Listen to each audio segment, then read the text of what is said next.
ঈদ মোবারক সবাইকে। আমার ঈদ কিন্তু এখনো শেষ হয়নি। আসসালামু আলাইকুম। সবাই কেমন আছেন? আলহামদুলিল্লাহ আমিও ভালো আছি। তো ঈদের ৩য় দিন বোনের বাড়িতে কি করলাম, কোথায় গেলাম সবকিছু থাকছে আজকের ব্লগে।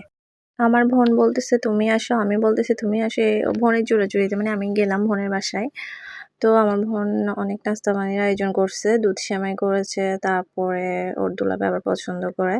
আমি আবার ঝাল নাস্তা বেশি পছন্দ করি। এই যে কাবাব করেছে, শামী কাবাব, চিকেন সমোসা, রোল ছিল, বিফ রোল, তারপর পাস্তা ছিল, আবার চিকেন নাগেট ছিল।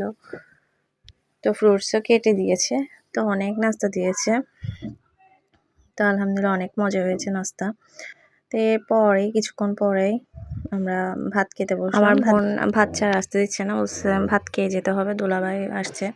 তো সবকিছু রান্নাবান্না করেছে আমার বোন, খুবই মজা হয়েছে। গরুর মাংস রান্না করছে, তারপর ডিম সিদ্ধ করছে, এদিকে বাচ্চাদের জন্য আবার পোলাও করছে, আবার সাদা ভাতও করেছে। এদিকে চিকেন রোস্ট রান্না করছে, তারপর টমেটোর ভর্তা কিন্তু অনেক মজা হয়েছে। আবার মাছ রান্না করেছে, লইট্টা ইচা মাছ রান্না করছে, অনেক মজাদার। তারপর এদিকে রসুনের আচার ছিল, মিক্স সবজি ছিল, এদিকে আবার শুটকি দিয়ে বেগুন রান্না করছে। মানে এই বেগুন তরকারি এটা আমার অনেক মজা লাগছে। মাছ, সবজি আর মাংস তো প্রতিদিনই খাওয়া হচ্ছে, মানে কি বলবো, তো সব কিছু অসাধারণ হয়েছে রান্না। তো এরপরে আমরা চলে আসলাম আমার বোনের বাড়ির পাশে, আমার খালা শ্বশুরের ননদের বাসা, শ্বশুরবাড়ি।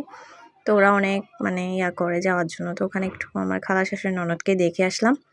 আসার পরে আমি আমার বাবার বাড়িতে আসছি একটা বিশেষ কারণে, একটা অনুষ্ঠানের ছিল, বাবার বাসায় আয়োজন ছিল তাই। তো এটা আমি নেক্সট ব্লগে শেয়ার করবো। তো আম্মু কী করছে, তাড়াহুড়া করে আবার আমার জন্য নুডলস বানাচ্ছে, পাস্তা নুডলস মাংস দিয়ে। আমার ভীষণ পছন্দের। আম্মুর নুডলসটা কিন্তু যে খেয়েছে সে বলে খুবই মজা। আম্মু আবার গেলে ঝটপট রান্না করে দেয় সব কিছু ফ্রেশ আর কি।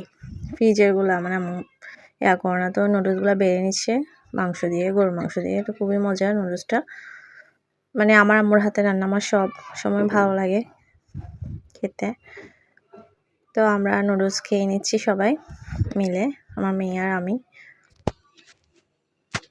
এরপরে আরও আম্মু নাস্তা ভাজতেছে, সমোসা ভাজতেছে, চিকেন দিয়ে বানাইছে। তারপরে এদিকে আবার নবাবী সেমাই বানাইছে।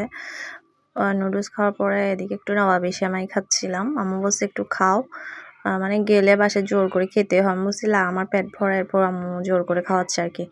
তো নবাবী সেমাইটাও মজা হয়েছে কিন্তু ভীষণ। এদিকে আবার ডালপুরি রাখছে আমার ছেলের জন্য ফ্রোজেন, ও ডালপুরি খাবে।